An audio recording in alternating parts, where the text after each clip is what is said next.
Hello, कैसे हैं आप लोग? उम्मीद करते हैं खैरियत से होंगे। फाइनली एक दफ़ा फिर से हमने आप लोगों से वादा किया था कि पाकिस्तान के हर मैच के बाद हम आपके लिए क्रिकेस्टिक की ये एपिसोड लेकर आया करेंगे। और आज क्रिकेस्टिक की 5th एपिसोड है। कॉन्ग्रेचुलेशन अहमद ज़ईम, कैसे हैं आप? बिल्कुल ठीक। एपिसोड के 5th एपिसोड पे हाँ, कांग्रेचुलेशन या आज के रिजल्ट्स पे? रिजल्ट्स पे भी मेरा ख्याल है कि हो गया वो जो हम चाहते थे। एंड कि हम चाहते थे कि कोई ऐसा शो तो हो कि जो हम हाँ, अच्छा खुश होकर स्टार्ट करें। तो मेरा ख्याल है पाकिस्तान ने अपना तीसरा मैच जीता है, तीसरा ये हमारा तीसरा मैच जीत लिया। और टोटल अब तक कितने खेल चुके हैं हम? 6 मैचेस हमारे हो चुके हैं जी। हम 6 मैचेस खेल चुके हैं और तीसरा मैच 6 में से अब तक हम 3 जीते हैं। बेसिकली अब जो है ना मामला थोड़ा सा और गड़बड़ हो गया। अगर मगर की सूरत हाल है। और बहुत से लोग ये कहते होंगे कि यार अब पाकिस्तान कैसे जा सकेगा। हमेशा से हमने यही देखा कि कोई दुआओं की वजह से या कोई मौजज़ा ऐसा हो जाए और हालात वहीं पे दोबारा आ चुके हैं। अच्छा ज़ईम, मेरा ख्याल है कि अगर मगर की सूरत हाल में तो हम तकरीबन लास्ट 2 मैचेस में एंटर हो गए थे। हाँ जी बिल्कुल। मतलब ऐसा नहीं है कि अभी ये सिचुएशन बनी है। अगर मगर में तो ये हम था कि अगर अगेंस्ट साउथ अफ्रीका अगर हम जीत जाते और अगले ये तीनों मैचेस भी जीत जाते तो उस सूरत में था कि हम अपने बलबूते पर कुछ ना कुछ कर लेते, अच्छा रन रेट। लेकिन अब अगर हमारा रन रेट भी अच्छा हो उसके बावजूद हम दूसरों पे डिपेंड करते हैं। हाँ बिल्कुल ऐसा ही। तो ये मुश्किल है। लेट्स सी ये क्या होता है। अच्छा, जब तक ज़ईम आप शायद एग्री करोगे कि जब तक ऐसे फ़ैन रहेंगे ना जो कहते हैं कि कुछ भी नहीं होगा, पाकिस्तान की टीम हमेशा नीचे से उठती है। 92 में क्या हुआ था? मतलब मैं अभी आज के मैच के दौरान भी कुछ दोस्तों के साथ देख रहा था and one of our friend was like in this mode. तो जब तक लोग इस मोड में हैं, मेरा ख्याल है अगर मगर वाली सिचुएशन इज ऐसे तो हमारे प्लेयर्स भी रिलैक्स हो जाते हैं कि यार चलो हमने तो जीतना ही है ऐसे। हाँ, स्ट्रगल या मेहनत वाला कोई चांस ही नहीं है। बिल्कुल। तो अगर मगर वाली situation is quite interesting and important as well right now Pakistani perspective के लिहाज से। बिल्कुल, क्योंकि ऐसे लोग मौजूद हैं जो कहते हैं कि हाँ अभी भी नीचे से उठ सकते हैं। तो अब जब नीचे से उठेंगे उसके लिए हमें कौन सी ऑब्स्टिकल्स हैं हमारे सामने? उसके लिए सबसे पहले तो हम एक कोशिश कर रहे हैं कि अगर हम रिकॉर्ड कर लें और प्रॉपर एक अच्छे तरीके से तमाम ऑडियंस को बता दें कि बेसिकली क्या सिनारियो है, पाकिस्तान कैसे सेमीफाइनल में पहुँच सकता है, उसकी एक वीडियो अगर हम अलग से रिलीज़ कर दें इफ़ पॉसिबल। अदरवाइज़ हम कुछ हिंट्स आपको दे देते हैं कि बेसिकली अब सिचुएशन ये है कि कल है साउथ अफ्रीका और न्यूजीलैंड का मैच और कल तमाम पाकिस्तानियों की दुआएं साउथ अफ्रीका के साथ होनी चाहिए क्योंकि न्यूजीलैंड के अगले 2 मैचेस में से जो है वो कोई ना कोई मैच हारना ज़रूरी है। तो साउथ अफ्रीका के लिए तमाम तर दुआएं और वो गाना अब बेसिकली प्ले लिस्ट में लग जाना चाहिए, दिस टाइम फॉर अफ्रीका। हाँ, इट्स टाइम फॉर अफ्रीका। बिल्कुल। ये बेसिकली अब इस वक्त सोशल मीडिया पे भी साउथ अफ्रीका के हवाले से दुआएं शुरू हो चुकी हैं पाकिस्तानियों की तरफ से। तो एक तो ये न्यूजीलैंड, फिर इसी तरह से श्रीलंका है। श्रीलंका को अपने मैचेस हारने हैं। इंडिया के साथ हमारी कोई डिपेंडेंसी का हमारा मामला नहीं है क्योंकि वो वे अहेड और वो ऑलमोस्ट 99.9%, जैसे वो 99.9% जर्म्स खेल करते हैं। बिल्कुल। तो वो जो 99.9% वो किसी ने बोला कि वो जो 0.1% है ना, असल काम वही खराब करता है। बिल्कुल ऐसे ही है। और हमारी इस पूरे सिनेरियो के अंदर तो ये 0.1% बहुत खतरनाक है। बिल्कुल ऐसे ही है। लेकिन ये हम कह रहे हैं कि 0.1%, आपको क्या लगता है कि ये तो चलें थ्योरेटिकली बाय बुक आप बता रहे हैं कि अगर इस तरह से हो, how much is there possibility of it के हो सकता है? मतलब अगेन क्रिकेट है लेकिन मेरा ख्याल है कि ये टीम्स काफ़ी मजबूत हैं इसमें। वो देखें, इंडिया ने कंसिस्टेंटली अपने 6 मैचेस जीते हैं अभी तक। बिल्कुल ऐसे। उसके बावजूद अभी तक क्वालिफाइंग का टैग उनको नहीं लगा। इट मीन्स कि टफ कंपटीशन है, रन रेट की गेम है। पाकिस्तान की वो सूरत हाल नहीं है कि किसी मैच में कोई बारिश हो जाए और वो मैच हो ही नहीं, तो उस सूरत में पाकिस्तान शायद जाए। सिनारियोज हैं, कोई भी टीम किसी भी वक्त चोक कर सकती है। न्यूजीलैंड और साउथ अफ्रीका ये एबिलिटीज़ रखती हैं कि वो किसी टाइम पे भी चोक कर जाएं, उनका ट्रैक रिकॉर्ड है।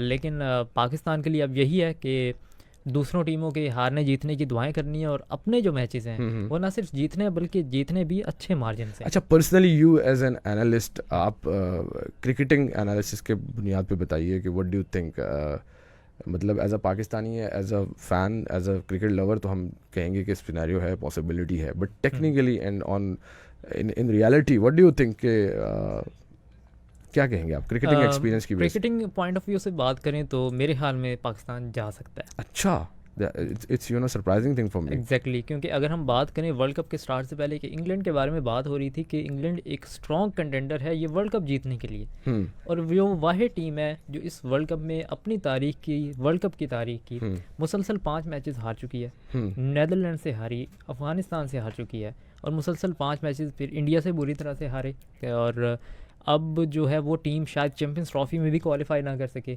तो वो एक टीम इस तरह से अगर अचानक चोक कर सकती है तो बाकी टीम भी इतनी एबिलिटीज़ रखती हैं। गेम है, पाकिस्तान टीम एक अच्छी टीम थी लेकिन इस वर्ल्ड कप में परफॉर्म नहीं कर पाई।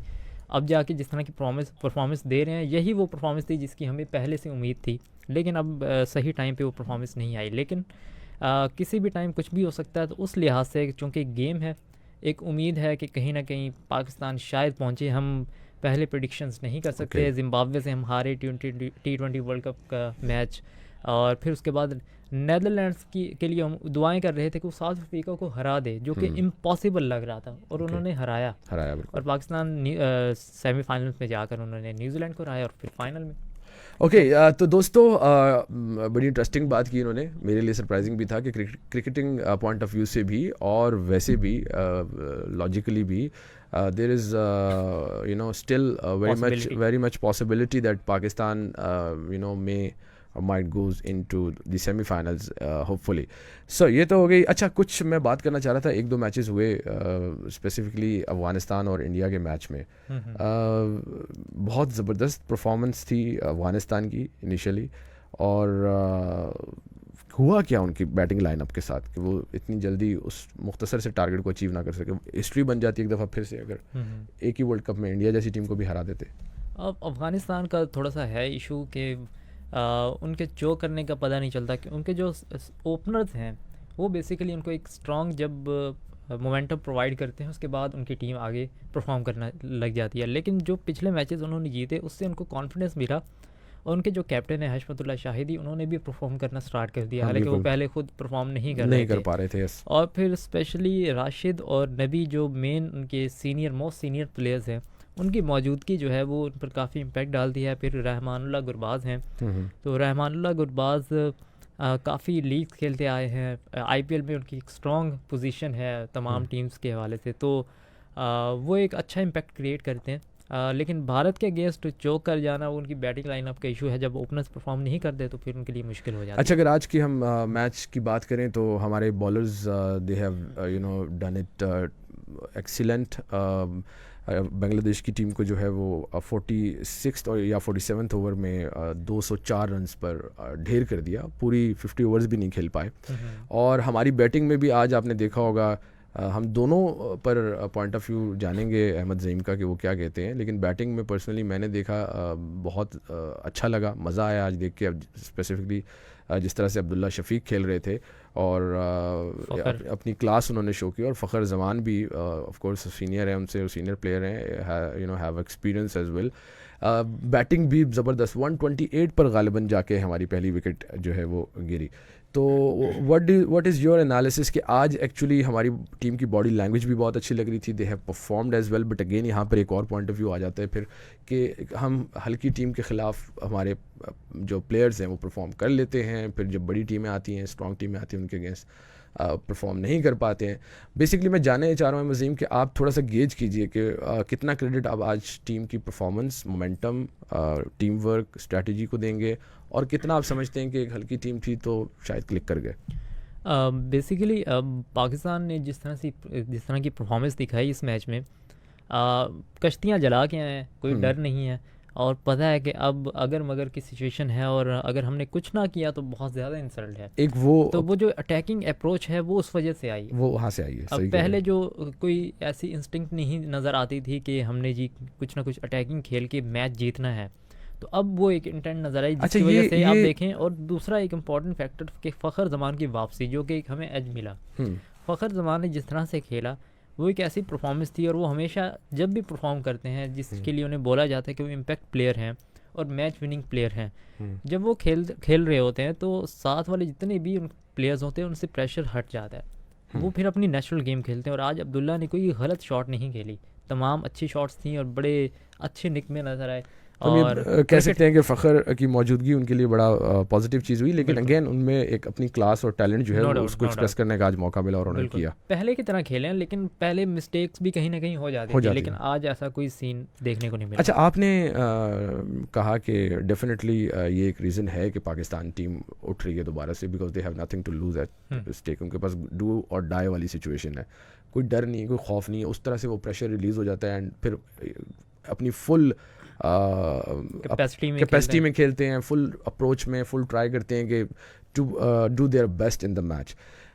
तो इट मीन्स कि हमें कोई ना कोई रीज़न चाहिए हमारे लड़कों को। व्हाट इज़ द साइकोलॉजिस्ट और बाकी लोग क्या कर रहे हैं फिर वहाँ पर?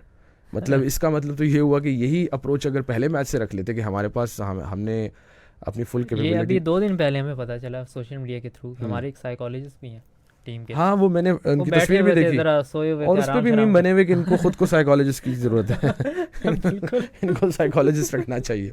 तो आई मीन थोड़ा सा हमारा मिजाज भी है, बुजुर्ग थे हमारे, बट आई थिंक हमारे जो एहतराम करना चाहिए पाकिस्तान क्रिकेट बोर्ड है वो इस तरफ उनका फोकस होना चाहिए कि मेंटली लड़कों को इतना स्ट्रॉन्ग करें कि वो इस जोन में जिस स्टेट ऑफ माइंड में इस वक्त हैं वो पहले मैच से डे 1 से हों, ताकि बुरी तरह से ना हारे। हम ये भी नहीं कहते कि बड़ी टीमों को इस अप्रोच के साथ, सिर्फ इसी अप्रोच के साथ हराया जा सकता है। जैसे साउथ अफ्रीका के अगेंस्ट खेले वैसे ही अप्रोच हो जी, एग्जैक्टली ऐसा ही। लेकिन एक पॉइंट है, अच्छा, मैंने वैसे बोला कि ये हमेशा हम लड़कर हारते ही क्यों हैं?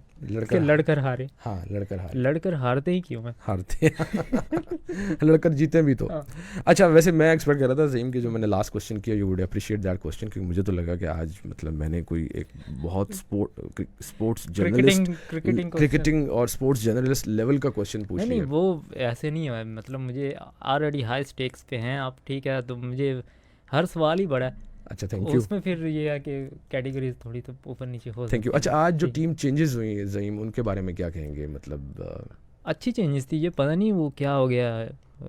मोहम्मद वसीम जूनियर को बड़ी अच्छी परफॉर्मेंस दे रहे हैं, जब से रिवर्स स्विंग उनको मिलना शुरू हुआ है, कॉन्फिडेंस में आ गए हैं, आज अच्छी बॉलिंग की विकेटें उड़ा रहे हैं। बिल्कुल, तो अच्छी डेवलपमेंट। फिर उसामा मीर जो है, एक कैच जो उन्होंने छोड़ा डेविड वार्नर का और उसकी वजह से हम मैच हारे।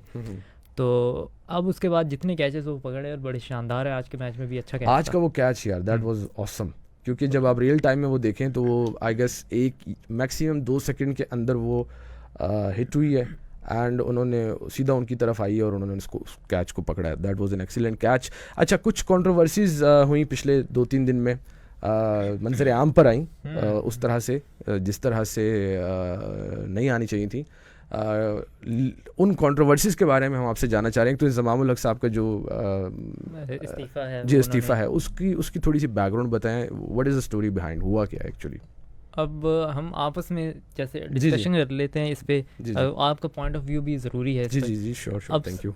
मामला ऐसे हुआ कि पीटीवी स्पोर्ट्स पर बैठे हुए राशिद लतीफ़, हमारे साबिक विकेट कीपर बैठ रहे हैं। जी, कराची से उन्होंने कराची से जी मैं मिर्ज़ा इकबाल बेग बनने लगा। ओके कराची से उनका ताल्लुक। नहीं, वो तो और ज़्यादा 96 के वर्ल्ड कप में भी वो जब वहाँ पे 86 मीटर की बाउंड्री थी तो वहाँ पे उन्होंने छक्का लगाया और बाउंड्री पार तमाम शायकीन में बॉल गिरी तो हवा में, फिजा में जैसे ही शायकीन की आवाज़ गूंजी, शायकीन में एक बच्चा लेस खा रहा था, उसके लेस ज़मीन पर गिर गए।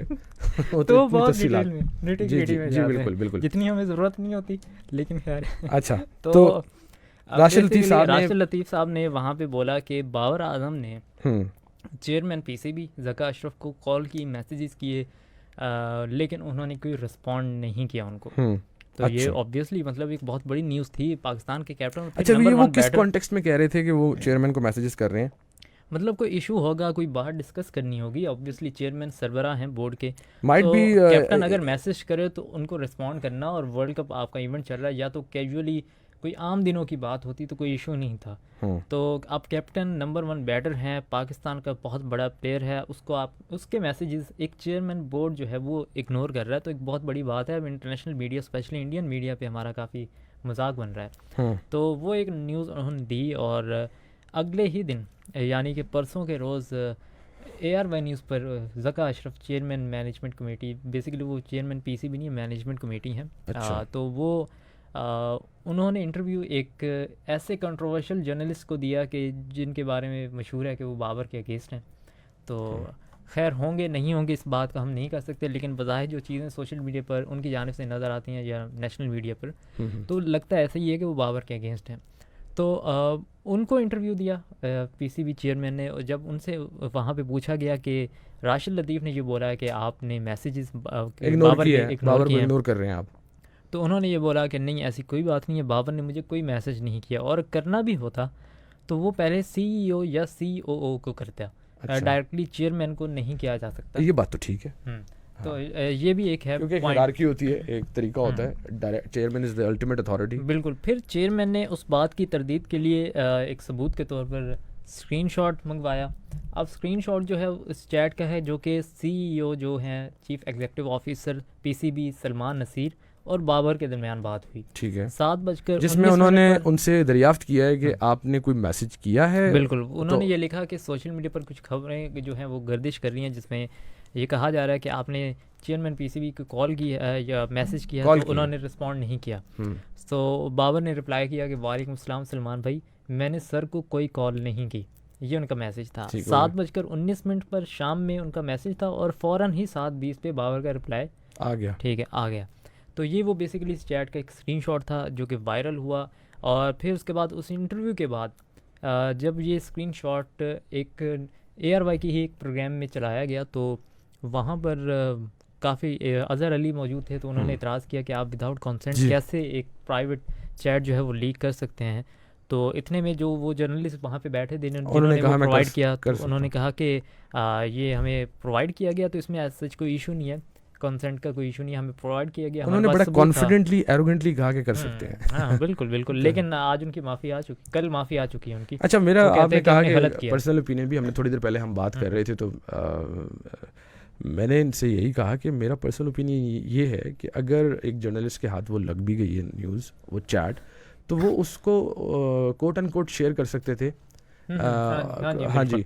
और अगर उनको खामखा ही मतलब बहुत ज़रूरी था, हाँ नंबर बनाने थे या ज़रूरी था वो स्क्रीनशॉट नेशनल टीवी पे शेयर करना, तो एटलीस्ट वो परमिशन ले लेते। इससे ज़्यादा आई थिंक और इस पे क्या बात की जाए। लेकिन एक देखें ना, जर्नलिस्ट का काम होता है कि कोई ख़बर अगर आती है उसकी तस्दीक या तरदीद जब आप कर देते हैं, तो लोग ये कहते हैं हमेशा कि आप कोई सबूत प्रोवाइड करें उसका, तो उसके लिए आपने दिखाना तो ज़रूरी है। लेकिन मैं ये समझता हूँ कि बहुत सारे जर्नलिस्ट को आपने ये कहते हुए सुना होगा कि हम वो दावा करते हैं, न्यूज़ ब्रेक करते हैं, सब कुछ करते हैं, लेकिन जब उन पे प्रेशर आता है तो वो कहते हैं सॉरी हम अपनी सोर्स ब्रेक नहीं कर सकते, ठीक है, हम अपनी सोर्स शेयर नहीं कर सकते। इसमें फिर आपको मुझे तो फिर यही लगता है कि जो प्रोफेशनलिज्म की जो धज्जियाँ ही उड़ाई गई पीसीबी की जानिब से, एग्जैक्टली सीईओ का क्या काम बनता है। लेकिन एक खबर ये भी है जो कि प्रो बाबर कम्युनिटी जो सोशल मीडिया की है और जो जर्नलिस्ट कम्युनिटी है अदर देन दिस चैनल, वो ये कहते हैं कि जो सीईओ सलमान नसीर से ये स्क्रीनशॉट मंगवाया गया वो कि ब्लैक मेलर है, कोई ऐसा करैक्टर है जिसने फोर्स करके उनसे वो स्क्रीनशॉट मंगवाया, देन उसके बाद वो आगे शेयर किया गया। एंड अच्छा कहते हैं धुआं वहीं होता है जहाँ आग होती है। तो अब ये बताएं कि behind the curtains actually what is going on, is it something that is being created against Babar Azam, or they are trying to create to remove him from the captaincy, और टीम के अंदर actually चल क्या रहा है ये सब? हम बेसिकली बात करेंगे डिफरेंट स्पेकुलेशंस पे। उसमें पॉइंट ऑफ व्यूज हैं डिफरेंट लोगों के, ये हमारा अपना ओपिनियन नहीं होगा जी, डिस्क्लेमर दे देते हैं। बिल्कुल, ये हम पहले बता दें। हाँ, इसमें डिफरेंट पॉइंट ऑफ व्यूज़ हैं, क्योंकि उसमें कुछ लोगों के नाम भी आएंगे। अब पीसीबी चेयरमैन का क्या काम बनता है, उनको पता भी है कि वो किस जर्नलिस्ट को इंटरव्यू दे रहे हैं जिसका इमेज अच्छा नहीं है। मतलब अगर बाबर के हवाले से, बाबर से रेलेवेंट बात करें तो उस बंदे को इंटरव्यू एक तो दिया जा रहा है, फिर उसके बाद प्रोफेशनलिज्म की धज्जियाँ उड़ाते हुए आप स्क्रीनशॉट शेयर कर रहे हैं। अब पर्सपेक्टिव्स डिफरेंट ये हैं कि एक मामला ये सामने आता है कि एक तरफ कुछ बैटिंग कंपनीज़ हैं जो बेसिकली स्पॉन्सर करती हैं पाकिस्तान टीम को, इसके अलावा और डिफरेंट इवेंट्स जो ICC के हैं, इसके अलावा PSL को। बैटिंग कंपनीज या बैटिंग बेसिकली ये जुआ लगाने वाले, मैं वही क्लैरिफाई करवाना चाह रहा था, ऑनलाइन जो जुआ लगाया जाता है मैचेस पर, उस हवाले से वो कंपनीज हैं और जो काम करती हैं बेसिकली स्पॉन्सर करती हैं। जो शर्ट्स पे आप अक्सर जो हैं वो देखते होंगे, मुख्तलिफ लोगोस देखते हैं। हाँ जी, नाम हम थोड़ी सी चेंज करके उन लोगोस को, और उसके बारे में कंट्रोवर्सी भी चली बड़ी कि जी एक्चुअली वही कंपनीज हैं, इनके पीछे वही कंपनी। इवन कि हमने देखा कि कई ऐसी लीक्स में रिजवान ने, अफरीदी का हमने देखा था कि उन्होंने ऊपर से उसको कवर अप किया हुआ था, वो रिमूव किया हुआ था उन बैटिंग कंपनीज़ के। जब आप लोगो रिमूव करते हैं तो उसकी पेमेंट जो है वो उस प्लेयर के हवाले से जो आपको पेमेंट आ रही होती है वो नहीं मिलती। ठीक हो गया, हाँ जाहिर है। हमने ये वो देखा था कि जब रोनाल्डो ने कोक की बॉटल्स हटाई थी प्रेस कॉन्फ्रेंस में, तो वो उनको काफ़ी मिलियंस ऑफ डॉलर्स का नुकसान हुआ था। बिल्कुल। तो ये होता है। तो बेसिकली जब ये प्लेयर्स ऐसा करते हैं तो आपके जो पैसे हैं वो पीसीबी को पैसों की ज़रूरत है, तो वो आपका काफ़ी ज़्यादा बजट में नुकसान होता है। अब हमारे जो ऑफिशियल स्पॉन्सर्स में ये लोग शामिल हैं, पीएसएल में स्पॉन्सर करते हैं, हमारी पीएसएल की ऐसी फ्रेंचाइजेज़ हैं जिनको ये सपोर्ट करते हैं, उनको स्पॉन्सर करते हैं। तो बाबर, शाहीन, रिजवान, इस तरह के कुछ और प्लेयर्स हैं जो कि मना करते हैं और अवॉइड करते हैं कि वो इस तरह की जुए वाली, जो ऑनलाइन जुए वाली कंपनीज़ यानी कि बैटिंग कंपनीज़, उनके लोगोस लगाने से गुरेज करें, या अगर लग भी जाएँ तो उसको कवर अप कर लें। ठीक हो गया। सो ये भी एक एतराज़ था कि आप कैसे इस तरह से आप मना कर सकते हैं और हमारे रेवेन्यू को ठेस पहुंचा सकते हैं। पॉलिसी के अगेंस्ट, बिल्कुल पॉलिसी के अगेंस्ट है। फिर दूसरा और मामला ये है, जो पीसीबी की जानिब से एक प्रेस रिलीज़ जारी की गई थी इसी वर्ल्ड कप के दौरान कुछ दिन पहले, उसमें ये लिखा गया कि ये जो टीम है, आप तब पहले तो ज़रा होम्योपैथिकली डील किया गया कि तमाम शायकीन को चाहिए कि पाकिस्तान टीम को सपोर्ट करें, हमारी टीम चल रहा है, हमारी टीम है, हमारी नेशनल टीम है। हाँ जी जी। तो पीटीवी टाइप की बातें, सब ठीक है, सब अच्छा है। तो वो अब लेकिन उसमें एक लाइन थी जो कि बहुत ज़्यादा ट्रिगर करने वाली और सोचने वाली है कि जब लिखा गया कि ये टीम जो सिलेक्ट की गई वर्ल्ड कप के लिए, ये बाबर आजम और चीफ सेलेक्टर इंज़मामुल हक की मुशावरत के बाद उनको मुकम्मल तौर पर आज़ादी दी गई थी कि वो टीम सेलेक्ट करें। तो तमाम तर जिम्मेदारी जो है वो इन दो लोगों पर डाल दी गई और पीसीबी बरीज़िम्मा, बोर्ड, हाँ, पाकिस्तान क्रिकेट बोर्ड उससे बरीज़िम्मा हो गया और जिम्मेदारी आराम से सरका दी गई। बिल्कुल आराम से सरका दी गई, ऐसे ही। अच्छा, एक ये मामला। फिर इसके अलावा एक और अभी जो इंज़मामुल हक ने इस्तीफ़ा दिया, जी एग्जैक्टली वो मैं जानना चाह रहा था कि उस मामले में जो बेसिकली एक पीआर कंपनी है, मैनेजिंग कंपनी, पीआर कंपनी है जो कि बहुत से प्लेयर्स को मैनेज करती है। उसके कुछ स्क्रीनशॉट एक वायरल हो रहा था कि उस कंपनी के चार मालकान के नाम है, जिसमें इंज़मामुल हक का नाम आ रहा है, मोहम्मद रिजवान का नाम, विकेट कीपर बैटर हमारे, कि उन मालकान में शामिल है। कोई हर्ज नहीं है कि आप कोई अपनी कंपनी स्टार्ट करें, लेकिन कंपनी जब आपकी क्रिकेट से रेलिवेंट और फिर जो डायरेक्टली आपके क्रिकेट बोर्ड को कहीं ना कहीं कहते हैं कि नुकसान दे रही हो, तो वो कॉन्फ्लिक्ट ऑफ इंटरेस्ट, तो वो उसमें मसला आ रहा था। वो इस वजह से कि इंज़मामुल हक अगर उस मैनेजिंग टीम का हिस्सा है, और मैनेजिंग और जिस तरह की जो पीआर की कंपनीज़ होती हैं जो प्लेयर्स को मैनेज करती हैं, उनके सोशल मीडिया अकाउंट्स को मैनेज करती हैं, उनका ये काम होता है कि ना सिर्फ उनका सोशल मीडिया मैनेज करना, उनके इंटरव्यूज़ आ रहे हैं तो इंटरव्यूज़ वही कंडक्ट करवाते हैं, किस चैनल को हमारा ये प्लेयर इंटरव्यू देने जाएगा, किसकी एंडोर्समेंट करनी है, किसकी नहीं करनी है, कौन से एड्स लेने हैं टीवी के लिए या किस सोशल मीडिया के लिए, तो वो सब वही डिसाइड करते हैं। और फिर वही प्लेयर्स को आगे बताते हैं कि आपने इस कंपनी के साथ हमने डील की है इन प्लेयर्स की, तो अगर आप उन प्लेयर्स को टीम में ना लेके गए तो उनके एड्स चले जाएंगे और हमें नुकसान होगा। ओह, तो ये जो दोस्ती यारी वाला एक पॉइंट ऑफ व्यू बोला जाता है ना, इसका सिलेक्शन पे बड़ा असर पड़ता है। और वो जो एक साया कॉर्पोरेशन के नाम से कंपनी है, पिछले शो में भी मैंने बोला था कि ये मामला है और अब वो सामने आ चुका है, ठीक है। और ये भी सिलेक्शन को मुतासिर किया जाता है through these PR companies and owned by the cricketers who are in the team right now. Exactly. और सीनियर प्लेयर्स हैं, रिजवान, बाबर, पिछले शो में नाम नहीं लिए थे, मैंने कहा चलें ऑफिशियली अगर कहीं पे सामने आती है चीज़ तो उसके बाद हम नाम ले लेंगे। जर्नलिस्टिक एथिक्स तुमसे ही शुरू, तुम पे ही ख़त्म है, सहाफ़ती जिम्मेदारियाँ। क्या बात है, क्या बात है। इंज़मामुल हक के हवाले से हमने बात की थी कि वो इस्तीफ़ा दे देंगे ड्यूरिंग वर्ल्ड कप ही, वो आ गया। अब इस्तीफ़ा देने की वजह ये है कि वो ये कहते हैं इंक्वायरी चूँकि चल रही है और फास्ट ट्रैक पे इंक्वायरी है, 4 to 5 डेज़ में इसका डिसीजन आ जाएगा। ठीक हो गया, क्योंकि आगे वर्ल्ड कप के फ़ौरन बाद हमने ऑस्ट्रेलिया की सीरीज़ के लिए जाना है, उसके लिए कोई चीफ सेलेक्टर होना ज़रूरी है जो कि टीम अनाउंस करे। सिर्फ अनाउंस करनी है, सेलेक्ट भी नहीं करनी। ओह वाह, ठीक है। उसके लिए चीफ सेलेक्टर अलग से, और टीम की जो सिलेक्शन है वो ऑलरेडी हो चुकी है, क्योंकि तमाम उन प्लेयर्स के नाम जिन्होंने ऑस्ट्रेलिया जाना उनके वीज़ा का काम शुरू हो चुका है। अच्छा, ये बताएं कि इतना बड़ा एक ऑर्गेनाइजेशन है Pakistan cricket board, definitely security के मामलात भी देखे जाते होंगे, लीगल मामलात भी देखे जाते होंगे, अंदर की खबरें क्या चल रही हैं, कुछ इंटेलिजेंस भी होती होगी, तो मतलब they were not aware of it के what whatsoever is going on right now, मतलब एक इस तरह की सिचुएशन क्रिएट की जा रही है जहाँ पर सिलेक्शन डेफिनेटली मुतासिर होगी। कॉन्फ्लिक्ट ऑफ इंटरेस्ट है, जो प्लेयर्स टीम में हैं, जिनकी इंडोर्समेंट्स हैं, जिन्होंने अपनी PR कंपनी के थ्रू सारे मामला तय किए हुए हैं, और वही उन कंपनीज के ओनर भी हैं। ज़्यादा हद तक वो अवेयर होते हैं, उनको पता होता है सब। लेकिन कुछ ऐसे करैक्टर्स हैं जो कि बहुत स्ट्रांग होते हैं, उनका स्ट्रांग होल्ड होता है। इसका मतलब ये है कि पुराने लोग PCB में जो बहुत अरसे से वो आज तक हैं, जो एस्टेब्लिशमेंट हम कह सकते हैं। इसका मतलब ये है कि वर्ल्ड कप के बाद जो भी सूरत हाल बनती है, अगर तो ये ऐसे ही आ गए तो अच्छी खासी सर्जरी होनी है। बिल्कुल, हम टीम में काफ़ी बदलाव और तब्दीलियां देख सकते हैं। इसका मतलब अब वो जो कंपनी की हम बात कर रहे थे, जी, ये वो कंपनी है साया कॉरपोरेशन, जिसका एक मैनेजर, बेसिकली तो और ढेर सारे इनके मैनेजर्स हैं, लेकिन एक मैनेजर ऐसा है जो कि शाहीन अफरीदी, रिजवान, बाबर और ऐसे कई प्लेयर्स, हमारे डोमेस्टिक की भी कुछ ऐसे प्लेयर्स हैं, इंजमाम उल हक, और ऐसे कई इंटरनेशनल क्रिकेटर्स को जो है वो मैनेज कर रहे हैं। तो ये जो वो जब वो एक बंदा एड्स लेता है तो उसने बताना है कि मैंने अगर शादाब के एड्स लिए हुए हैं, तो अगर उसको टीम में शामिल नहीं करेंगे तो एड्स हाथ से निकल जाएंगे, तो एड्स का रेवेन्यू भी आना होता है। तो ये वो तमाम मामलात हैं, इस हवाले से तहकीकात भी अब जारी है, और हो सकता है कि ज़ाहिर है फिर म्यूचुअल बेनिफिट डिवाइड भी होता है उसी बिल्कुल ऐसे ही है। और अब जो 45 लाख तनख्वाहें की गई हैं, 202%। अच्छा, उसके बारे में खबर आई कि उस पर अभी तक दस्तखत नहीं हुए हैं? वो हो गए हैं, वो सेंट्रल कॉन्ट्रैक्ट से कोलकाता भिजवाए गए 2 दिन पहले, और तमाम खिलाड़ियों ने उस पर साइन कर दिए हैं। ओके, अच्छा, मोहम्मद आतिफ हैं हमारे साथ इस वक्त, आपके कमेंट्स भी हैं हमारे पास, वो ज़रूर शामिल करने हैं। वैसे भी हमें अफ्रीका को सपोर्ट करना चाहिए, वहाँ काफ़ी मुसलमान हैं। ओके, क्रिकेट को रिलीजन की एनेक्स से भी देखा जाता है, क्रिकेट को अगर पॉलिटिक्स की नज़र से देखा जा सकता है तो रिलीजन की एनेक्स से भी देखा जा सकता है। बिल्कुल ठीक है। अक्सर आना कहती हैं फाइनल मुसलसल 4 मैच फाइनली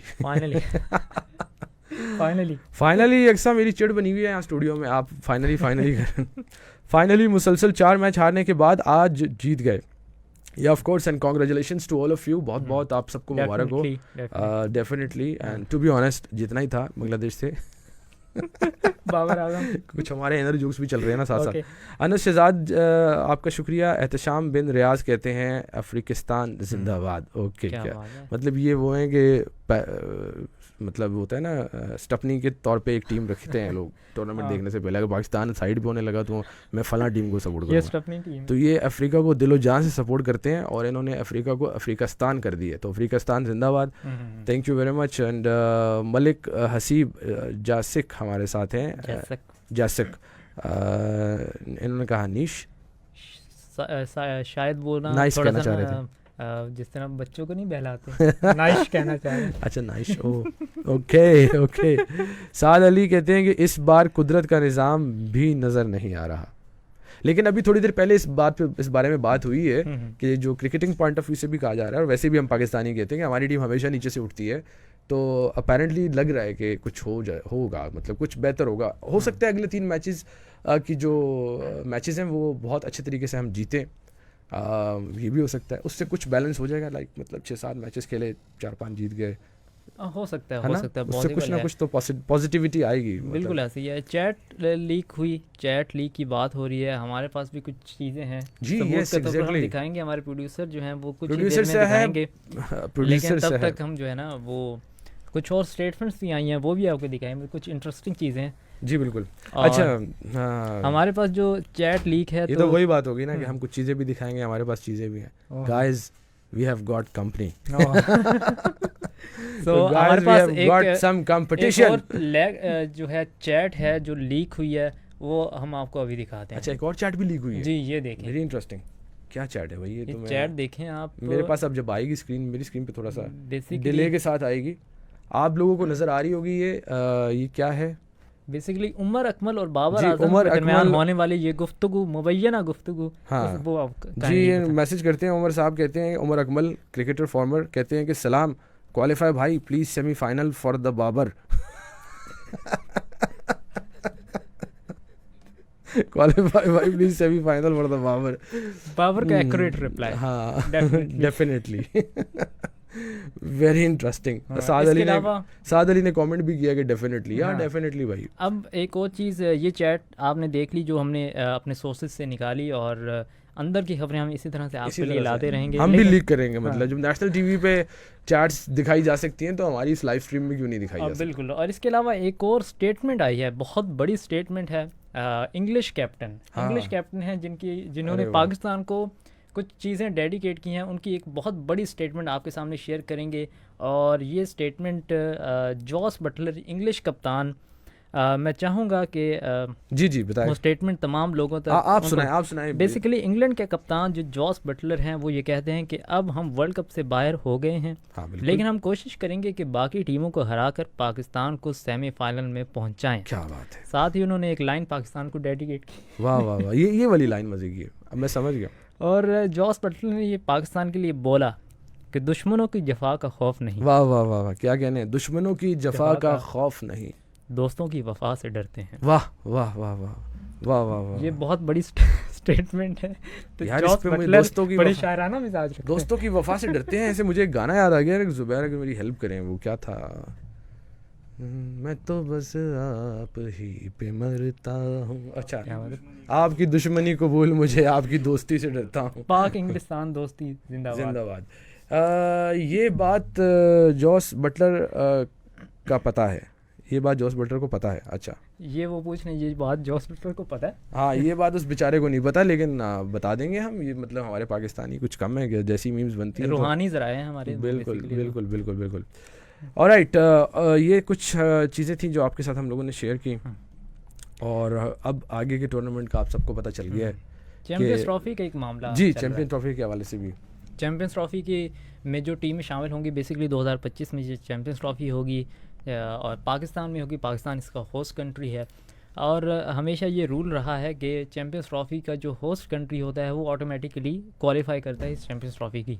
और हर चैंपियंस ट्रॉफी में टॉप की 8 टीम्स जो है वो इंक्लूड होती हैं। पहले होता था कि जो ओडीआई की रैंकिंग में, जो ऑफिशियल रैंकिंग है आईसीसी की, उसमें जो टॉप 8 टीम्स होंगी वो इस चैंपियंस ट्रॉफी का हिस्सा होंगी। लेकिन अब मामला ज़रा अचानक से ही तब्दील हो गए, जो कि गलत डिसीजन कह सकते हैं कि आईसीसी ने अचानक से बगैर बताए ये डिसीजन दे दिया कि इस वर्ल्ड कप की जो टॉप 7 टीम्स होंगी वो इस चैंपियंस ट्रॉफी में क्वालिफाई करेंगी। जो 8 टीम होगी वो पाकिस्तान होगी।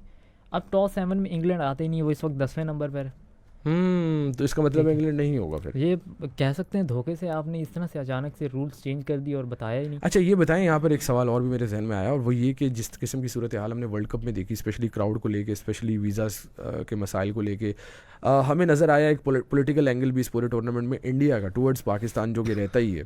व्हाट डू यू थिंक, जब ये चैम्पियन ट्रॉफी एज अनाउंस्ड के होगी पाकिस्तान में, आपको लगता है, क्योंकि कुछ होता है ना वो जो ड्राइंग रूम गॉसिप्स होती हैं, उसमें कुछ खदशात लोग कहते हैं कि यार वो माइट बी कि इंडिया कुछ इस तरह की सिचुएशन बनाए, हो सकता है चैंपियन ट्रॉफी पाकिस्तान में होने ही ना दे। ठीक है, इस हवाले से बहुत अरसा पहले सोचना शुरू कर दिया था पीसीबी ने, क्योंकि जब एशिया कप की कंट्रोवर्सी चल रही थी कि भारत पाकिस्तान नहीं आ रहा था, तो आईसीसी के जो चीफ एग्जीक्यूटिव हैं वो पाकिस्तान आए थे।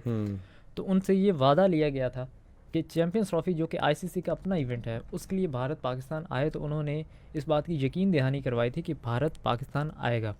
अब आईसीसी के इवेंट को इग्नोर करना बहुत बुरी चीज़ मानी जाती है, वो चाहे कोई और कंट्री हो। बट बीसीसीआई जितना स्ट्रॉन्ग है ज़ईम, क्या उनकी इस हरकत को भी अगर पॉसिबली फ्यूचर में होती है, हम हाइपोथेटिकल बात कर रहे हैं, उतना ही बुरा समझा जाएगा? BCCI is a very strong board. 80-90% समझा ही जाएगा। ठीक है, हाँ, कहीं ना कहीं वो एक होगा, दिल में तो बुरा समझे ही है।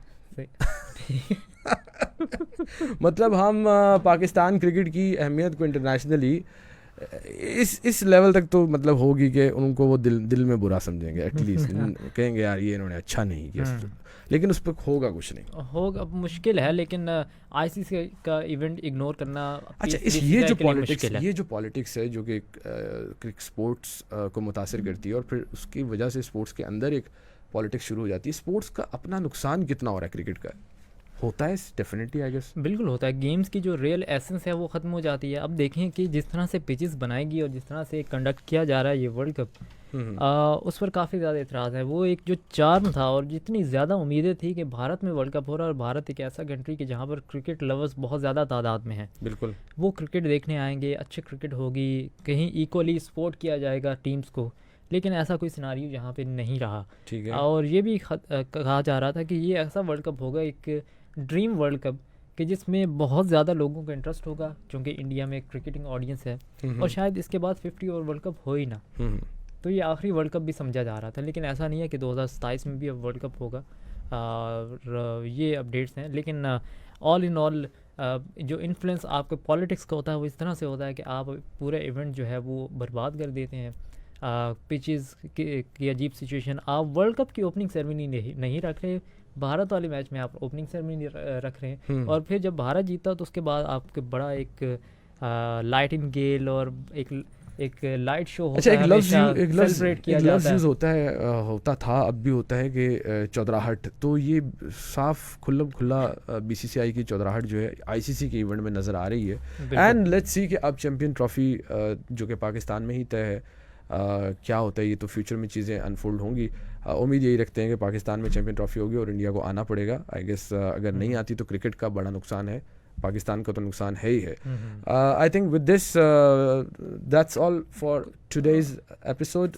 Is there anything else you want to talk about? एक पॉइंट, आज का जो रिस्पांस था कोलकाता ईडन गार्डन्स का, वो बहुत अच्छा रिस्पांस। बाबर जब स्क्रीन पे आए, जो शोर मचा है, बाबर ने स्पेशल थैंक्स भी कहा क्राउड को। बिल्कुल, तो बड़ा अच्छा रिस्पांस अप्रिशिएट भी किया। यस, ये एक आज बड़ी पॉजिटिव चीज़ हुई है। शायद इस वजह से भी ये भी फैक्टर था कि हमारे प्लेयर्स को वो एक सपोर्ट भी मिल रहा था ग्राउंड के अंदर। दूसरा जो basically appreciation, Shaheen Shah Afridi fastest to 100 wickets in ODI, और इससे पहले 52 मैचेस में मिचेल स्टार्क जो कि ऑस्ट्रेलियन फास्ट बॉलर हैं उन्होंने हासिल की थी, और 51 मैचेस में शाहीन शाह अफरीदी ने 100 विकेट लेकर ओडीआई के तेज़ तरीन बॉलर होने का एजाज़ जो है वो अपने नाम कर लिया। अगेन एटलीस्ट हम रिकॉर्ड्स जो हैं वो तो बना रहे हैं। इंशाल्लाह होपफुली हमारी टीम परफॉर्म भी बेहतर करेगी आने वाले मैचेस में। बिल्कुल, और एक और चीज़, कुछ चीज़ कि पाकिस्तान अभी ऑस्ट्रेलिया जाएगा इस वर्ल्ड कप के बाद, लेकिन अगला ओडीआई, हम हमेशा बात करते हैं ना कि हमारी वर्ल्ड कप की तैयारी नहीं थी, ओडीआई वर्ल्ड कप अच्छे से खेलना चाहिए था। तो तैयारियों की अगर आप बात करें, हमारा जो अगली ओडीआई सीरीज़ है इस वर्ल्ड कप के बाद, वो नवंबर 2024 में, और इवेंट तो 2027 में। लेकिन आप देखें कि इतना बड़ा गैप, पूरे एक साल 12-13 महीने का गैप आ रहा है आपका। हाँ, और उसमें प्लेयर्स ज़ाहिर है आउट ऑफ फॉर्म भी हो सकते हैं, बाकी मामलात भी हो सकते हैं। सो ऑस्ट्रेलिया वाली सीरीज़ में चांसेस हैं कि बहुत से प्लेयर्स को आराम जो है वो दिया जाए। वो तो बहुत सारे रीजंस भी नज़र आ रहे हैं कि शायद आराम नहीं देना पड़ जाएगा। ये तो चीज़ें अब जिस तरह से अनफोल्ड होंगी। Thank you. Next match Pakistan का जो है that is against New Zealand. Against New Zealand, and उस मैच के बारे में क्या कहेंगे? बहुत अच्छे मार्जिन से जीतना ज़रूरी है। अच्छा, हमारी वर्ल्ड कप में ज़रा तगड़ी टीम है, मुश्किल लग रहा है, लेकिन आपको ये याद होगा और पता भी होगा ऑफ कोर्स कि न्यूजीलैंड के अगेंस्ट हमारी एक थोड़ी सी हिस्ट्री भी रही है वर्ल्ड कप में। कई बार मुतादिद बार सेमीफाइनल्स में या सुपर सिक्सेस में पाकिस्तान के हाथों शिकस्त हुई है। 2022 T20 वर्ल्ड कप फाइनल में हमने हराया। तो ये भी हो सकता है हमारी टीम के बारे में जो कहा जाता है कि नीचे से ऊपर उठती है, और आज हमने थोड़ा सा महसूस किया कि शायद हमारी टीम उठ रही है। लेट्स सी अब न्यूजीलैंड के अगेंस्ट हमारी टीम किस तरह से आती है, और उम्मीद ये है और दुआएं हमारी ये हैं कि हमारी टीम सरप्राइजिंगली अच्छा परफॉर्म करे, और वो एक बहुत अच्छा सरप्राइज़ होगा हम न्यूजीलैंड को अगर बीट कर पाए। So with this I think thank you very much. एक कल का मैच है साउथ अफ्रीका के अगेंस्ट, तो उसके लिए एक लाइन जो बेसिकली साउथ अफ्रीका के लिए कि मोहब्बत अमन है और अमन का पैगाम अफ्रीकिस्तान मोहब्बत अमन है और अमन का। अब लास्ट हाँ यार, एक बड़ी ज़बरदस्त चीज़ हम मिस करने जा रहे थे व्यूअर्स, अगर मिस हो जाता तो बड़ा दुख होना था।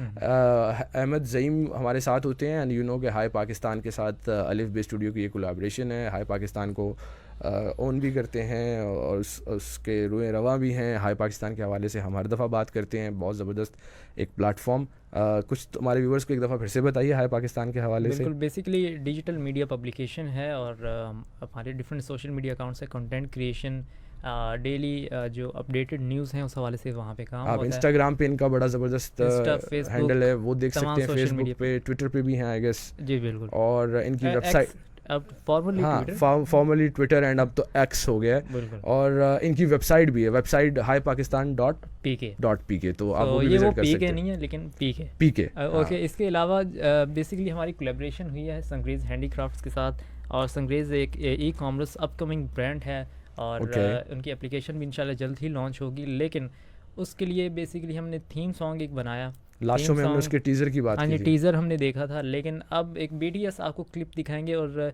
डेट मैं अनाउंस कर देता हूँ, सैटरडे को ये म्यूज़िक वीडियो रिलीज़ होगी। देन उसके बाद हम नेक्स्ट किसी शो में वो म्यूज़िक वीडियो भी आपके साथ शेयर करेंगे। तो अभी एक दफ़ा BTS रंगरेज क्या नाम? संग्रेज संग्रेज, सॉरी संग्रेज। संग्रेज का ये बिहाइंड द सीन आपके सामने शूट हो रहा है। सिंगर है और उन्होंने खुद लिखा है और ये शूट लाहौर में हो रही है। शूट लाहौर में हुई और इसकी रिकॉर्डिंग और इस्लामाबाद में है। तो ये अपकमिंग प्रोजेक्ट है पाकिस्तान का, आप देखेंगे seems very seen they are going to launch release this song and so DSP क्या हो रहा है यहाँ पे? आर्टिस्ट हैं